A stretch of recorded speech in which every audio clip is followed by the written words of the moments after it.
Po, magandang umaga. Kararating ko lang po, galing ako ng Bintar, Chairman eh. Oo, galing ako ng Bintar. Nag-ano ako ron, nag-humanitarian ako. Ngayon, nung narinig ko sa statement ni Chairman Garcia that the government will spend another 132 million para dyan sa pag-iimprenta ng mga bagong pangalan ng balota, siguro kung may pagmamahal ako sa bayan, dapat siguro mahalin ko talaga yung bayan. Ipakita ko na na dapat makatulong tayo eh.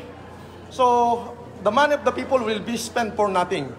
So kung ako lang yung magiging hadlang para gumastos na naman ng panibagong 100 milyon ng gobyerno, mas mamatamisin ko na lang, marami pa namang eleksyon eh. So, Chairman, formal kong ibinibigay sa iyo yung withdrawal of candidacy ko. DCC. Ayan, pirmado ko yan. Walang ano sa akin. Kumbaga, para sa iyo, Chairman, kasi alam mo na, at para naman doon sa mga supporter ko, alam naman ni Manang na mahal ko yan eh. Ngayon, kung tanungin nyo na lang siya kung mahal niya ako o hindi. Isa pang dahilan kung bakit ko wini-withdraw yung candidacy ko para bigyan ng daan yung kandidatura ni Senator Amy Marcos. So nananawagan ako sa lahat ng mga supporter ko, especially the Filipino Family Club International, na suportahan natin si Senator Amy Marcos to accomplish the given assignment.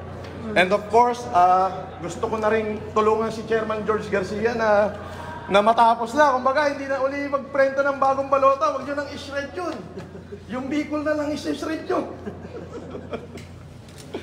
Ayan lang po. Maraming salamat sa inyo lahat. Kaya personal, akong pumunta rito para formal kong i-announce sa harapan ni Chairman George Garcia yung aking withdrawal of candidacy. Maraming salamat po sa inyo. Sir, mayroon po ba kumausap sa inyo? Wala. Hindi po ako nakikipag-usap kahit kanino. Yung prinsipyo ko, hindi kayang bilhin yan. Alam nyo, nakulong na ako lahat ng pandemic. Walang nakapigil sa akin kung ano yung gusto kong gawin.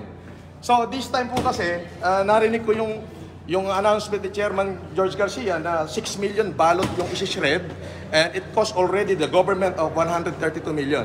So, sabi ko, ano bang purpose? Sabi ko, kung talagang gusto kong makatulong, this time makakatulong na ako. Ano yun? To save another 132 million from shredding. So kaya yun ang isang hadlang. At isa pa, sabi ko nga, gusto ko rin bigyan ng daan yung kandidatura ni Senator Amy Marcos. Kasi kung dalawa nga kaming Marcos doon, baka parehas pa kaming matalo. Imbis na kahit papano may Marcos na magsisilbi sa bayan, mawala pa. So, ano yan? May sarili akong supporter. May Nung tumakbo ako, nag-iisa ako. Independent ako. 5 milyon yung bumoto sa akin. Ako lang yun.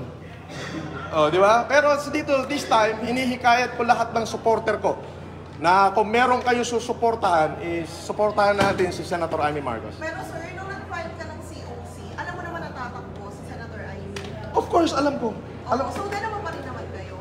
Bakit nag-withdraw kayo ngayon? Ang very reason, ang pinaka-main reason ng withdrawal ko is to avoid the government is spending another 132 million para lang sa balota ko.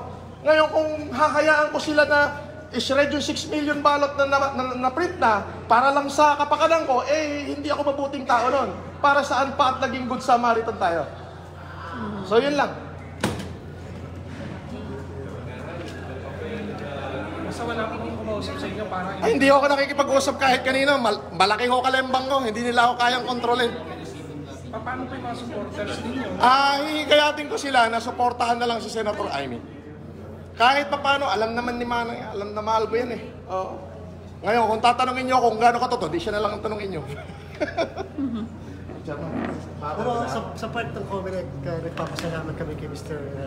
Leo Marcos sapagkat at least hindi pa kami nagsisimula muli ng printing ng balota at ginawa na niya kaagad ito. Magsisimula dapat kami tomorrow, hapon, alas 3. And so, dahil dito sa pag-withdraw niya, hihingi muli kami ng mga 2 hanggang 3 araw. Sapagkat muli namin babaguhin yung database ng COMELEC.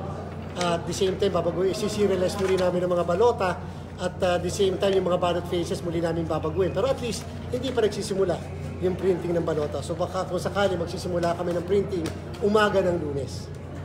So, may effect pa rin siya. Yung araw lang naman ang effect. At least walang effect sa gastos, kung gastos ang pag-uusapan. Ano kalaking tulong, Chairman, yung ginawa ni Senator Francis Leo Marcos? Napakalaking tulong sa part ng COMELEC yan sapagkat hindi na kami pinahirapan isipin nyo yung sinasabi ko nga sa inyo, paano kung nag-iimprenta tapos may mga nagbibito. Wala naman kayong problema, may imprenta, nakalagay ang pangalan. So siyempre, sa part ng mga botante, baka nga malito sila, dalawa yung Marcos, so malaking tulong din yan.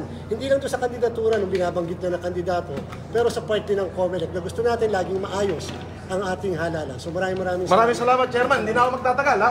Sir, receiving copies. Ay, thank you. Sige, pakita nyo lang po sa camera. Formal kong i-withdraw ang aking kandidatura sapagkat gusto kong tulungan ng COMELEC na wag nang gumastos ng daan-daang milyon para sa pagsishred ng 6 na milyong balota. Yun po ang pinaka-main reason ko. Maraming salamat po sa inyo at marami pa naman ng eleksyon. Salamat po. Sir, photo lang.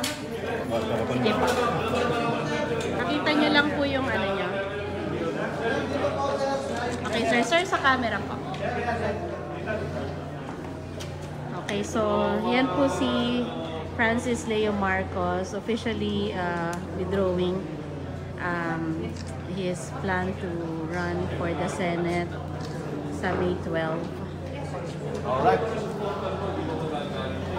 Actually po, yung mga supporter ko, may mga taga-Hawaii pa na nag-uwi ang lahat dito. Kaya lang sinabi ko, nung pandemic, ang hangad natin makatulong. Ngayon kako, yung gagastusin ng COMELEC, pera yan ng taong bayan. So instead, dapat magamit na lang ng tama. So nung nabalitaan ko na 6 million na yung na-imprenta, agad-agad ako umuwi na Maynila from Bintar. Pwede yung tawagan yung mga mayor doon. Nandun talaga ako sa Bintar hanggang kahapon.